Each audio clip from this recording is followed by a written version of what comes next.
Jay-Z, it's all about sex.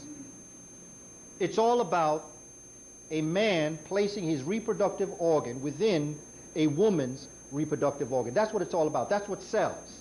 If you want to sell a car, unclothe a woman and just put her on the car and they'll buy that car. You want to sell a beer? Get an attractive woman, unclothe her, and sell the beer. In music that our children are listening to, our young people are listening to, they're listening to the bigger you are, the better you are. It makes no difference whether I care for you or not, just as long as you're big. That's all that matters. In Africa, we had rites of passage, where we taught our children what sex was about. And this part of the tape, I would like our young people to listen to. I want them to hear about this act and what it really is. That the greatest gift that has been given to us as a people is the end result of that act. J.A. Rogers says in Sex and Race that when you have sex without the intention of bringing forward a child, that's lust. That the purpose of the act is to bring forward a child.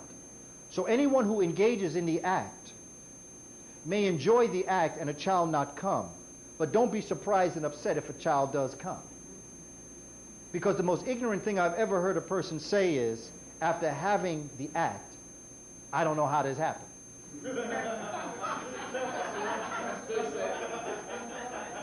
Now that don't make no sense to me. That's like putting your hand in the fire and saying, I wonder why that burned. And just to show you something, a brother dropped this on me, just so our young people can understand this.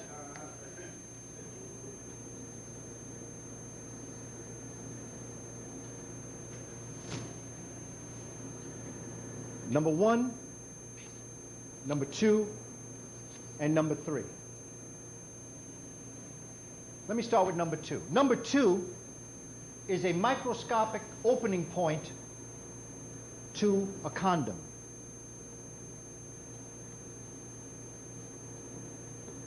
Number 2 is the microscopic opening to a condom. Number 3 is the head,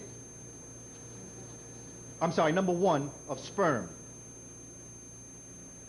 Number 3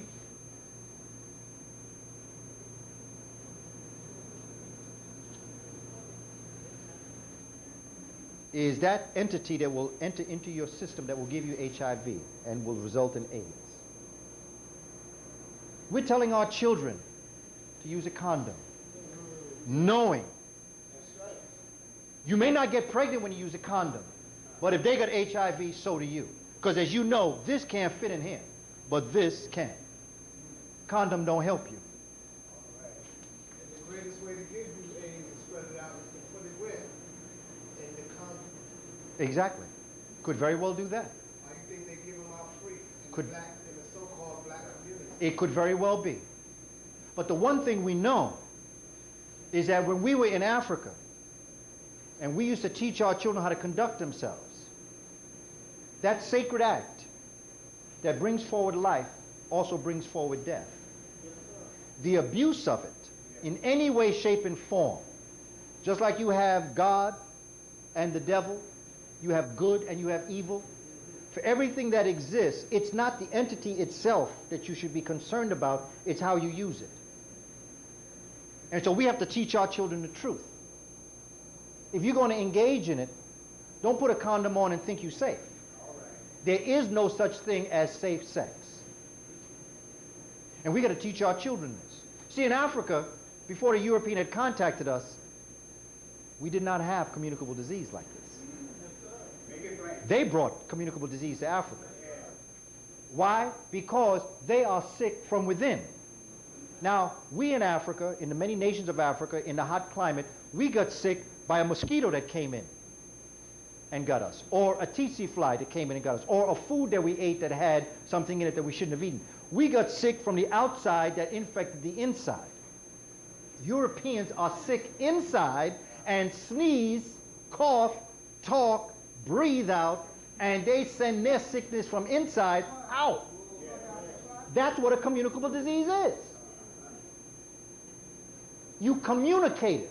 in the essence of your presence. There was a time amongst Native American people they had none of these diseases.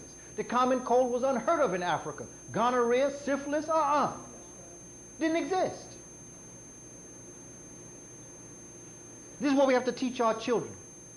But as we round out this piece, and then we're going to get into the math and science, this is what I want to talk about. And this is something that Dr. Jewel Pookrum spoke to us about one time. And she talked about the act itself. You know, all the time you don't always get pregnant when you engage in the act, man and woman. But that there's another thing that happens. It's called premature ejaculation. It is when a man is so caught up in his own selfish act that because it really relates on him, because it's according to how long he can stay strong, that determines the act itself in many different ways. We all adults here, so you understand what I'm saying. Once a man gets soft, it is very difficult for him to continue the act. But when a man's psychology is all about getting in, getting mine, and jumping out, he doesn't go in there knowing why he went in there in the first place. This is what I have learned.